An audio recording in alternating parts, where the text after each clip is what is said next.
అందరికీ నమస్కారం అండి. నేను మీ మొహమ్మద్ ఇస్మాయిల్ బేగ్, ఆంధ్రప్రదేశ్ స్టేట్ వక్ఫ్ బోర్డ్ డైరెక్టర్ని మాట్లాడుతున్నాను. గడిచిన 3 నెలల నుంచి మనం సెంట్రల్ గవర్నమెంట్ ద్వారా కానీ వివిధ ప్రసార మాధ్యమాల ద్వారా కానీ వింటున్నది, ఈ దేశంలో వక్ఫ్ బోర్డు కింద 9.5 లక్షల ఎకరాల భూమి ఉంది. మూడో అతిపెద్ద భూ సంస్థగా వక్ఫ్ బోర్డు ఉంది అని. ఈ దేశంలో 140 కోట్ల జనాభా ఉంటే దగ్గరగా 22 నుంచి 25 కోట్ల మంది మైనారిటీలు, ముస్లింలు ఉన్నారని ఒక అంచనా. ఈ 25 కోట్ల మందికి కూడా మా ప్రభుత్వం, ఎన్డీఏ ప్రభుత్వం తెలియజేసేదాకా 100% ఎవరికి కూడా దీని మీద అవగాహన లేదు. 25 కోట్ల మంది జనాభాలో నాకు తెలిసి 25 కోట్ల మందికి కూడా ఇప్పుడు దాకా ఈ 9.5 లక్షల ఎకరాలు ఎక్కడున్నాయి, ఏ కాగితాల మీద ఉన్నాయి, ఏ రాష్ట్రాల్లో ఎంత ఉన్నాయి, వీటి పూర్తి జ్ఞానం ఏ ముస్లింకు కూడా లేదు. ఎప్పుడైతే ఈ వివాదం స్టార్ట్ అయిందో అప్పుడు దాని గురించి తెలుసుకోవాలి అన్న ఆలోచన మా సమాజంలో కానీ బయట సనాతన ధర్మాన్ని ఆచరించే సోదరులు కానీ ఒక రకమైనటువంటి ఉత్సుకత కనుక్కుందామని. వాస్తవంగా ఆంధ్రప్రదేశ్ వక్ఫ్ బోర్డ్ డైరెక్టర్గా నన్ను నియమించిన దాకా కూడా ఆంధ్రప్రదేశ్లో భూమి వక్ఫ్ బోర్డు కింద ఎంత ఉందనేది తెలియదు. ఎప్పుడైతే మనం వక్ఫ్ బోర్డ్ డైరెక్టర్గా ప్రమాణ స్వీకారం చేసి ఆఫీస్కి వెళ్ళామో అప్పుడు వాళ్ళు మనకిచ్చిన కాగితంలో దగ్గరగా స్టేట్ విభజించబడిన తర్వాత ఆంధ్రప్రదేశ్ హక్కు కింద వచ్చినాయి 65,000 ఎకరాలు వక్ఫ్ భూమి. ఈ 65,000 ఎకరాల్లో 35,000 ఎకరాలు చిల్లర, 32 నుంచి 35,000 ఎకరాలు అన్యాక్రాంతం అయిపోయి ఉన్నాయి. అది ప్రభుత్వం కొంత భాగం తీసుకున్నా లేదా కొన్ని అవసరాల కోసం వాడినా, ప్రైవేటు పరంగా జనాలు ఆక్రమించుకున్నది, దాన్ని డిఫెండ్ చేయడానికి వక్ఫ్ బోర్డు దగ్గర సరైన సదుపాయాలు లేకపోవడం, ఈ 65,000 ఎకరాలను పరిరక్షించడానికి కావాల్సినంత మ్యాన్ పవర్ లేకపోవడం వల్ల చాలా మటుకు అన్యాక్రాంతం అయింది. ఈ 9.5 లక్షల ఎకరాల్లో నాకు తెలిసి భారతదేశంలో ఆంధ్రప్రదేశ్ పరిస్థితి ఇట్లా ఉందంటే ఎంత లేదన్నా 5.5 లక్షల ఎకరాలు అన్యాక్రాంతం అయిపోయి ఉంటాయి. స్టేట్ వైడ్గా మనం వాస్తవాలు బయటికి తీస్తే ఇది మనకి క్లియర్గా అర్థమైపోయింది. ఎందుకంటే ఆంధ్రప్రదేశ్లోనే కొద్దిగా చదువుకున్న వాళ్ళ సంఖ్య, కొద్దిగా జ్ఞానం ఉన్న వాళ్ళ సంఖ్య పెచ్చు. మరి ఇటువంటి ఆంధ్రప్రదేశ్లోనే ఇంత జరిగిందంటే నార్త్ సైడ్లో అసలు చదువు అనేది ఈ మధ్య కాలంలో పెరిగిందేమో కానీ ఇంతకుముందు అసలు లేనే లేదు. కాబట్టి నేను ఊహిస్తున్నది కనీసం 5 నుంచి 5.5 లక్షల ఎకరాలు అన్యాక్రాంతం అయిపోయి ఉంటాయి. ఒక 4 లక్షల ఎకరాలు వివిధ రాష్ట్రాల వక్ఫ్ బోర్డు చేతుల్లో మిగిలి ఉంటాయి. అసలు ఈ లక్షల ఎకరాలు ఎక్కడి నుంచి వచ్చినాయి? మనకు తెలిసి, నాకు ఊహ తెలిసిన దగ్గర నుంచి నాకు 52 సంవత్సరాలు, 53 ఈ 53 సంవత్సరాల్లో వక్ఫ్ బోర్డు అంటే ఏంది, వక్ఫ్ బోర్డు చేసే పనులేంటి, వక్ఫ్ బోర్డు కింద ఇంత భూమి ఎట్లా వచ్చింది ఏంది అనేది ఒక అవగాహన అనేది లేదు. కానీ ఈరోజు నాకు తెలిసిన అవగాహన కాడికి నేను మీకు వివరిస్తున్నాను. ఎప్పుడైతే మన దేశం మీదకి బయట నుంచి వచ్చిన రాజులు అనండి, లేదా ఆక్రమణదారులు అనండి, లేదా మనవాళ్ళు పిలిస్తే వచ్చిన వాళ్ళు కానివ్వండి, భారతదేశంలో అప్పుడు పరిపాలిస్తున్న వాళ్ళు వచ్చింది ఎలా అయినా సరే వచ్చి ఈ ప్రాంతాన్ని జయించారు. ఈ ప్రాంతంలో వాళ్ళ పరిపాలన సాగుతున్నప్పుడు ఎక్కడైతే ముస్లిమ్స్ యొక్క దర్గాలని ఏర్పాటు చేసుకొని ఒక పవిత్రమైన స్థలంలాగా వాళ్ళు అక్కడ ప్రార్థనలు చేయడం మొదలుపెట్టారు, అటువంటివి కంటిన్యూ అవ్వాలి. లేదా అటువంటి సందర్భాల్లో పేదలకు మరింత సేవలు వచ్చేవాళ్ళు, దూర ప్రాంతాల నుంచి వచ్చేవాళ్ళ కోసం వాళ్ళకు కావాల్సిన అవసరాలు తీర్చడానికి ప్రతిసారి వేరే వాళ్ళ దగ్గరికో లేదా చుట్టుపక్కల ఉన్న వాళ్ళ దగ్గరికో వెళ్లకుండా ఒక ఆదాయ వనరు కల్పించాలి అనే ఉద్దేశంతో అప్పుడు పరిపాలిస్తున్న రాజులు ఇచ్చిన భూమి మొదటి రకం. రెండోది,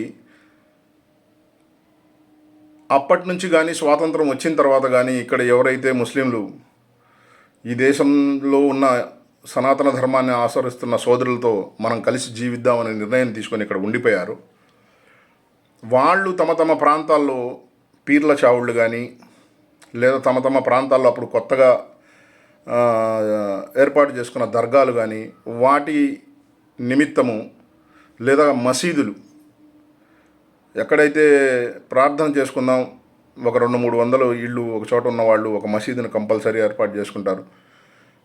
అట్లా ఏర్పడిన మసీదులు కానీ వీళ్ళని చనిపోయిన తర్వాత పూడ్చడానికి కావలసిన శ్మశాన వాటికలు కానీ బక్రీదు రంజాన్ సందర్భం వచ్చినప్పుడు అందరూ ఐక్యంగా ప్రార్థన చేయడానికి కావలసిన ఈద్గాలను కానీ ఇటువంటి అన్నీ కూడా అప్పుడు ఉన్న దాతలు తమ శక్తి కొలది ఇచ్చిన సందర్భాలు కానీ లేదా ప్రజలందరూ చందాలు వేసుకొని కొనుక్కున్న స్థలాలు కానివ్వండి. ఇలా వచ్చినటువంటి భూమి మరికొంత కొన్ని సందర్భాల్లో సనాతన ధర్మాన్ని ఆచరించే సోదర సోదరీమణులు తమ కోరికలు ఏదైనా అక్కడికి వెళ్ళినప్పుడు వాళ్లకు కావలసిన కోరిక తీరినప్పుడు వాళ్ళ ద్వారా ఇచ్చినటువంటి కొంత భూమి కానీ ఇలా రకరకాలుగా ముస్లిం సమాజం యొక్క పేదల కోసం లేదా ఆ ప్రాంతంలో ఉండే పేదలకు ఇతరుల మీద ఆధారపడకుండా వాళ్ళు ఎదగడం కోసం కావలసిన అవసరాలు తీర్చడం కోసం ఏదైతే ఇన్స్టిట్యూషన్ కోసం దానం చేస్తున్నామో అది కంటిన్యూగా రన్నింగ్లో ఉండాలనే ఒక ఉద్దేశంతో చేసినటువంటి దానాల అన్ని కలయికే ఈ 9.5 లక్షల ఎకరాల భూమి వక్ఫ్ బోర్డ్ చేతిలో ఉంది అని మనం వింటుంది. మరి 9.5 లక్షల ఎకరాల్లో 5.5 లక్షల ఎకరాలు ఎలా అన్యాక్రాంతం అయిపోయింది? దీనికి 4 రకాల కారణాలను మనం వివరించవచ్చు. మొదటి కారణం, ఎవరైతే ముతవల్లీలుగా ఒక ఇన్స్టిట్యూషన్కి అధికారిగా నియమించారో ఆ ముతవల్లి సక్రమంగా తన విధులను నిర్వహించలేకపోవడం. 2, ఎవరైతే కమిటీలుగా ఏర్పడి ఆ ఇన్స్టిట్యూషన్ బాధ్యతలు మేము సక్రమంగా చూస్తాము అని చూడకపోవడం. 3, ఎవరైతే రాజకీయ నాయకులు చెప్పిన విధంగా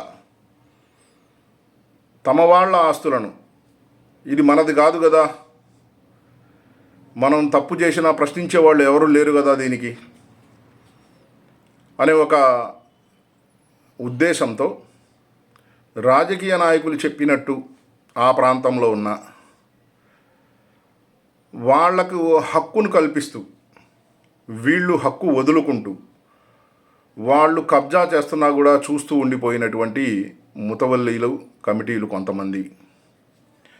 ఎవరైతే ప్రభుత్వం, రాష్ట్ర ప్రభుత్వం వక్ఫ్ బోర్డు కమిటీలుగా మెంబర్లుగా బాధ్యతలు అప్పచెప్పిందో, వివిధ చైర్మన్లు కానివ్వండి, వివిధ డైరెక్టర్లు కానివ్వండి, వీళ్ళు తమ విధులను సక్రమంగా నిర్వహించక వీళ్ళు ఎవరి దగ్గర నుంచి జవాబుదారీ తీసుకోవాలి? వీళ్ళు ఎవరైతే ముతవల్లీలు ఉన్నారో, ఎవరైతే ఈ స్థలాలకు కేర్ టేకర్లు ఉన్నారో వాళ్ళ దగ్గర నుంచి సరైన జవాబుదారీతనంగా వ్యవహరించకపోవడం. 4, ఉద్యోగస్తులు ఎవరైతే వక్ఫ్ బోర్డులో పనిచేస్తున్నారో వీళ్ళు తమ విధులను 100% నిజాయితీగా సక్రమంగా నిర్వహించకపోవడం. నేను చెప్పిన ఈ వివరించిన వాటి అన్నిటిలో అందరూ చెడ్డవాళ్ళు లేరు, అందరూ మంచివాళ్ళు లేరు. ఎవరు చెడ్డవారు, ఎవరు మంచివారు, ఎవరు మంచి చేశారు, ఎవరు తప్పు చేశారు అనేది తేల్చే వ్యక్తి పైన ఉన్నాడు. వీళ్ళందరి సమిష్టి చేతకానితనం వల్ల లేదా చేయడానికి అవకాశం లేకపోవడం వల్ల, చేసే అవకాశం ఉన్నా చెయ్యనీయకుండా ఆపిన రాజకీయ నాయకుల వల్ల ఈ 5.5 లక్షల ఎకరాల భూమి అన్యాక్రాంతం అయిపోయి ఉంది. ఇప్పుడు ఇటువంటి ఇంత విశాలమైన ఈ భూమిలో భారతదేశం మొత్తం మీద ఇప్పుడు చూపిస్తూ ఏదైతే చట్టాలను మార్చాలి అని అనుకుంటున్నారో, వాస్తవంగా ఎప్పుడైతే వక్ఫ్ బోర్డు చట్టాన్ని భారత రాజ్యాంగంలో దీని ఒక పార్ట్గా చేర్చి ఈ భూమిని రక్షించడానికి ఒక బోర్డును నియమించారో, ఆ రోజు నుంచి ఈ రోజు దాకా కూడా చాలా రకాలమైనటువంటి మార్పులు చేర్పులు జరుగుతూ వచ్చినాయి. అందులో ముఖ్యమైన యాక్ట్ 1995 యాక్ట్. దీని ద్వారా ముస్లిం సమాజానికి మేలు జరిగింది. వీళ్ళు ఎక్కడ కచ్చి వేస్తే అక్కడ ఆ భూమి వీళ్ళదే అనే ఒక ప్రచారాన్ని నమ్మవద్దని కూడా నేను తెలియజేస్తున్నాను. అసలు ఆ విధంగా ప్రవర్తించే అవకాశమే లేదు. వీళ్ళకున్న భూమిని వీళ్ళు కాపాడుకోవడమే చేత కావట్లేదు. ఇతరుల భూమి కోసం వీళ్ళు దావా చేస్తారు అనేది అది ఎంత మటుకి కరెక్ట్ అనేది మీరే నిర్ణయించుకోవాలి. ఈ విధంగా ఈ 9.5 లక్షల ఎకరాలలో ఇంత అన్యాక్రాంతం అయిపోయిన భూమిని దీనిని తిరిగి మళ్ళా పొందాలి అంటే రాజ్యాంగం మనకి ఏదైతే హక్కులు కల్పించిందో వాటి ద్వారా మాత్రమే ఆ భూమిని తిరిగి పొందే అవకాశం ఉంటుంది. తప్పితే ఇది మాది అనేసినంత మాత్రాన ఆ భూమి ఒక బోటికి రాదు, ఎట్టి పరిస్థితుల్లో రాదు.